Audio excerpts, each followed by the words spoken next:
A esta hora de la mañana son las 9:05. Quiero darle la bienvenida a la doctora Karen Siegel. Ella es asesora jurídica del tema de la consulta popular, remitida por el presidente Guillermo Lasso a la Corte Constitucional. Doctora, gracias por estar con nosotros esta mañana. Hola, mucho gusto. Gracias por la invitación. No, el gusto es nuestro de contar con usted esta mañana aquí en WQ Noticias. Va transcurriendo el tiempo en el que quizás se tiene previsto pueda haber un pronunciamiento por parte de la Corte Constitucional. Y empiezo por ahí. ¿Usted cree que se vaya a dar dentro de estos 20 días que se había dicho pudiera hacer ese pronunciamiento? Aunque ya sabemos, pues no hay un tiempo establecido, ¿no? Sí, bueno, aquí sí creo que vale la pena hacer una aclaración.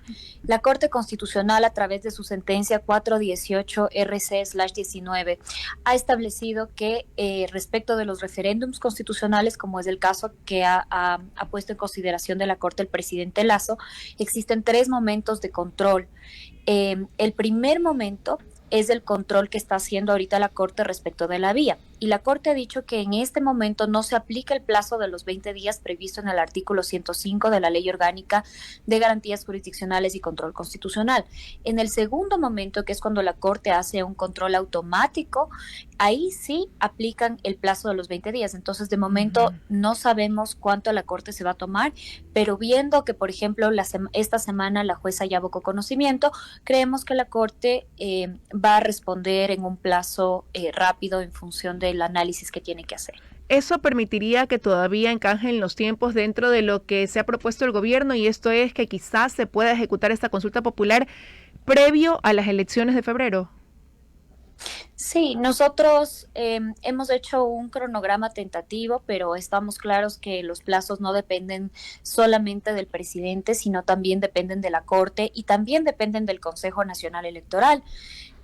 Creemos que sí se va a poder efectuar la consulta junto con las seccionales, pero nuevamente este no es un tema que está solamente bajo el control del Ejecutivo. Ahora, hay detalles que yo creo que son importantes el país conozca, doctora, porque una vez que fue presentado el contenido de esta consulta, se abrió el debate, usted lo tiene que haber escuchado, opiniones a favor, opiniones en contra, ¿no? Y yo le decía, detalles importantes que se debe conocer es qué hubo detrás de la preparación de esas preguntas, por ejemplo, el tiempo que les demandó, porque muchos pensarán que, claro, hubo 3 anuncios previos del presidente diciendo vamos a ir a una consulta hasta que finalmente se cristalizó el ya tener un texto, ¿verdad? Pero ¿desde cuándo efectivamente se lo viene trabajando? ¿Quiénes participaron en esto? ¿Fue solamente un equipo del que usted forma parte, quizás un equipo de presidencia, quizás se nutrieron de expertos también en la materia? ¿Qué recogieron para poder decir esto es lo que se debe preguntar? Sí, gracias, Liz. Básicamente, el presidente ha anunciado la posibilidad de efectuar esta consulta popular, como usted bien lo señala, hace más o menos un año o quizás más de un año. Y desde el primer anuncio que el presidente efectuó, ha habido un equipo que ha estado recetando propuestas respecto de qué podría incluirse en la consulta popular. Entonces, desde un inicio nosotros planteamos una metodología para la elaboración de la consulta, guiados por 2 principios. Primero, que esta es una consulta que tenía que ser ciudadana en el sentido de que tenía que exceder intereses partidistas, y segundo, que tenía que ser una consulta que se la efectúe de forma técnica. Estos 2 principios nos llevaron a nosotros a implementar una metodología de 3 partes. Primero, la recepción de propuestas por la ciudadanía. Básicamente en esta parte se recogía propuestas que llegaban a presidencia, que el presidente nos traía también de sus diferentes viajes, y también tuvimos reuniones con ciertas organizaciones de la ciudadanía civil y mantuvimos reuniones con expertos constitucionales que nos enviaban sus propuestas. Nosotros en el segundo paso efectuamos una matriz en donde hicimos una depuración de las propuestas respecto de aquellas que podían ser reforma constitucional y luego respecto de aquellas que podían ser vía enmienda. Entonces, en el segundo paso fue meramente técnico, analizar la jurisprudencia de la Corte Constitucional y ver qué podría eventualmente ir vía enmienda. Y finalmente, la tercera parte, yo creo que esta parte es lo que hace que la consulta del presidente sea realmente diferenciadora del resto de consultas, porque se hizo un análisis de evidencia empírica sobre si es que las preguntas que se habían propuesto realmente iban a funcionar. ¿A qué me refiero con esto? Digamos que nos llegaba una propuesta para atacar la falta de seguridad en el Ecuador. Lo que nosotros hacíamos es ver un análisis comparado y ver si es que había evidencia de evaluación de cómo se había implementado esta política en otros países, para ver si es que en efecto eso iba a ser eficiente o se podía esperar que sea eficiente en el Ecuador. Entonces es una consulta que realmente no se ha hecho por intuiciones, no se ha hecho por ideologías, sino que ha buscado ser lo más técnica posible. Ahora, pero partiendo de esto último que usted acaba de decir, hoy los señalamientos apuntan también a que dentro de esta consulta popular se insiste en temas donde ya en algunos casos pues hubo algún tipo de pronunciamiento, y ahí la pregunta quizás es por qué insistir si ya pudiera haber alguna posición anterior que anticipe lo que pudiera pasar ahora dentro de esta nueva propuesta, ¿no? Sí, me está preguntando respecto de la jurisprudencia de la Corte Constitucional. Sí, doctora. Ya, sí. Bueno, nosotros ahorita tenemos 8 preguntas. No todas estas preguntas han sido puestas previamente a conocimiento de la Corte Constitucional. Algunas sí. Por ejemplo, la reducción de asambleístas, la Corte ya ha dicho que esto es enmienda en al menos 2 sentencias. El tema del Consejo de Participación Ciudadana, también la Corte ha dicho que sí. Esto es vía enmienda, al menos en 1 o 2 sentencias de la Corte. Respecto de las otras preguntas, la Corte no ha analizado si es que estas son enmienda constitucional, pero sí es cierto que la Corte ha establecido por otras vías jurisprudencia importante, por ejemplo, el tema de las Fuerzas Armadas. En las Fuerzas Armadas, la Corte no ha señalado que esto no es vía enmienda, tampoco en extradición, y lo que tiene que hacer aquí la Corte es un análisis para ver si es que estas propuestas restringen derechos y garantías. Y la Corte ha dicho que una propuesta restringe derechos y garantías en otra jurisprudencia cuando se ponen limitaciones injustificadas a estos derechos y garantías. Es por eso que el escrito que ha mandado el presidente de más de 470 páginas ha buscado mostrarle a la Corte Constitucional cómo es que realmente no se está alterando, por ejemplo, el rol de las Fuerzas Armadas, sino que actualmente el crimen organizado es un enemigo que ha cambiado, que pone en riesgo la integridad del territorio, que es una de las funciones que las Fuerzas Armadas tienen que cumplir, y por lo tanto, de hecho, lo que está haciendo la enmienda es fortalecer las funciones de las Fuerzas Armadas, simplemente que adaptándole al nuevo enemigo común que actualmente tienen. Entonces, esto en cada una de las preguntas, yo he tomado ahorita el tema de las Fuerzas Armadas como ejemplo, pero esa es precisamente la argumentación que el Ejecutivo le ha presentado a la Corte Constitucional con información oficial, información confiable y también con información comparada de otros países y cifras internacionales para que la Corte Constitucional pueda efectuar un análisis de lo que la Corte llama el test de proporcionalidad y determine que en efecto las enmiendas que se han propuesto encajan dentro del marco de regulaciones constitucionales, porque recordemos que los derechos y garantías no es que son ilimitados, sino que se pueden limitar siempre que haya una justificación. Ahora, ¿qué pasa si esa no es la posición de la Corte Constitucional? Y acojo quizás así el pronunciamiento de algunos, incluso constitucionalistas, que dicen que no todas las preguntas encajarían por el camino de la enmienda, que habrían algunas que quizás por una reforma parcial a lo mejor. Sí, bueno, las opiniones de expertos son absolutamente respetables. Yo creo que el debate se nutrirá más cuando exista un mayor entendimiento o una mayor revisión del escrito, porque yo creo que muchas de las preocupaciones que he visto que se han manifestado en redes sociales se encuentran ya dirigidas en el escrito y que la Corte Constitucional tendrá que revisarlo. Pero si es que la Corte Constitucional, como es su facultad, niega alguna de las preguntas, aunque yo creo que existe una fundamentación muy, muy bien puesta para que la Corte diga que es enmienda. Si es... ¿Perdón? No, la escucho, doctora, perfecto. Sí.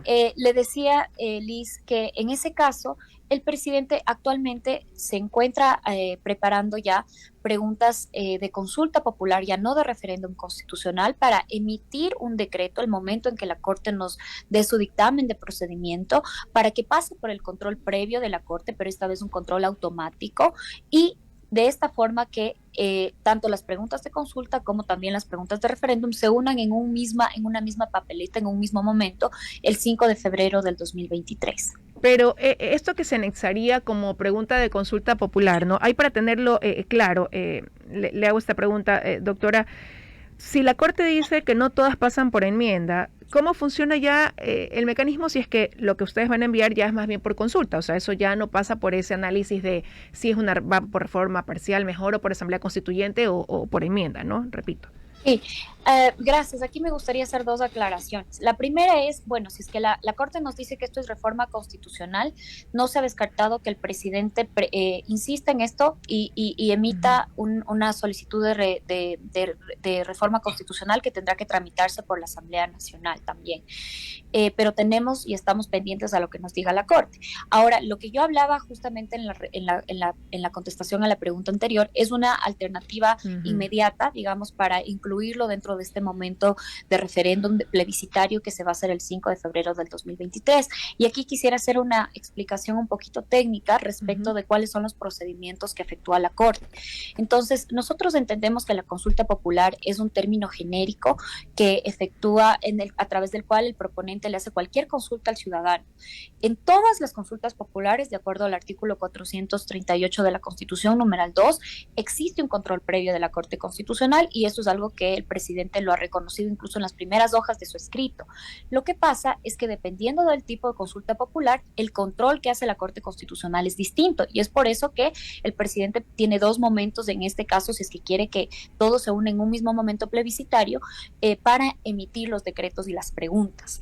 Entonces, en este momento se ha sacado el referéndum, se ha solicitado el dictamen de vía por la Corte Constitucional respecto de una propuesta de referéndum constitucional.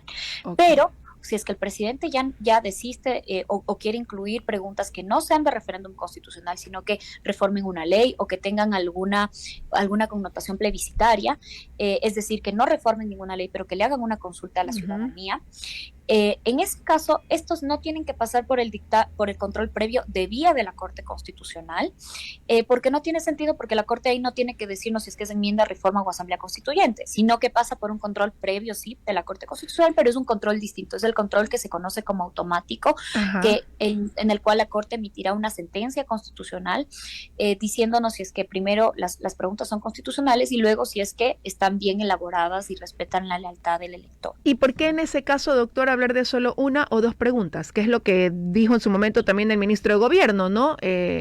Pudiera ser una o pudieran ser dos y todavía estaba por definirse en qué temas. Siempre hemos pensado una o dos preguntas porque estamos plenamente conscientes que hay dentro de las preguntas que ha mandado el presidente, las más discutibles son las Fuerzas Armadas y la extradición. Realmente creo que esa es la razón por la cual nosotros hemos pensado tenemos que tener al menos dos preguntas listas. De momento estamos receptando propuestas, estamos organizando nuevamente la metodología que expliqué para analizar las propuestas que lleguen también. Y vamos a ver y vamos a tener listas una batería de propuestas de repuesto para finalmente cumplir con el fin de la consulta, que es que solvente problemas estructurales de seguridad e institucionalidad y medio ambiente que atraviesa el país. Y por lo tanto, si es que la Corte Constitucional decide negar una de las que se ha puesto en su conocimiento, hemos percibido como responsabilidad del Ejecutivo que presente otra alternativa a la Corte y a la ciudadanía de propuestas que puedan solventar estos problemas. Pero ahí se anticipaba que pudiera ser de temas económicos, por ejemplo, o algo relacionado con tema laboral, quizás. Quizás... También. Perdón, sí, también, Liz. Hemos visto que la ciudadanía tiene una preocupación que no fue recogida en las primeras enmiendas constitucionales y tiene una razón, que es que precisamente en la Constitución establecer políticas económicas es muy, muy difícil y antitécnico y antijurídico. Y es por eso que en este primer bloque no se incluyeron preguntas de carácter económico o productivo. pero hemos visto que la ciudadanía está muy preocupada por este tema, entonces estamos también analizando la posibilidad de incluir algo respecto de la economía, pero finalmente es muy difícil y quizás entiendo que esa es su pregunta de fondo, que de momento yo le pueda decir cuáles serían las preguntas, simplemente puedo anticipar la metodología que estamos utilizando para elegir estas preguntas. Y es precisamente la que he manifestado y pueden ser sobre las áreas que he dicho, porque estamos dependiendo mucho de lo que la Corte Constitucional también nos diga, pero estamos preparándonos para todos los escenarios. Ahora, claro, en su momento recuerdo el ministro de Gobierno Francisco Jiménez decía en los próximos días y quien haga el anuncio será el presidente Guillermo Lasso, pero ahora la escucho y siento que quizás no es tan cercano el en los próximos días, ¿no? Para ya conocer cuáles pudieran ser esas preguntas de consulta popular, que más bien podría tomar un poco más de tiempo. La idea es que el presidente quiere que estas preguntas de consulta se unen en el mismo momento del referéndum. Entonces, el Ejecutivo tomará todas las medidas para tener las preguntas listas al momento o los días próximos después de que la Corte emita el dictamen de procedimiento de las enmiendas. De momento, el equipo técnico de la presidencia se encuentra trabajando en la depuración de las propuestas que van llegando y también analizando la constitucionalidad y la evidencia de cada una de estas. Entonces, es un trabajo bastante técnico y bastante profundo que se efectúa por parte de la presidencia. Y realmente esperamos llegar y lo vamos a hacer para que se unan en un mismo momento, pero dependemos aquí enteramente de la sentencia, del dictamen, perdón, que emita la Corte para poder unir estos dos decretos en un mismo momento de sufragio. Nos queda clarísimo, doctora. Quiero agradecerle que nos haya concedido estos minutos para seguir ampliando, analizando este tema de gran relevancia, ¿no? Que es la consulta popular a la que pudiéramos ir los ecuatorianos para pronunciarnos sobre temas tan importantes el próximo año. Muchísimas gracias. Siempre un gusto conversar con usted. Gracias, Lisa, a usted. Un abrazo.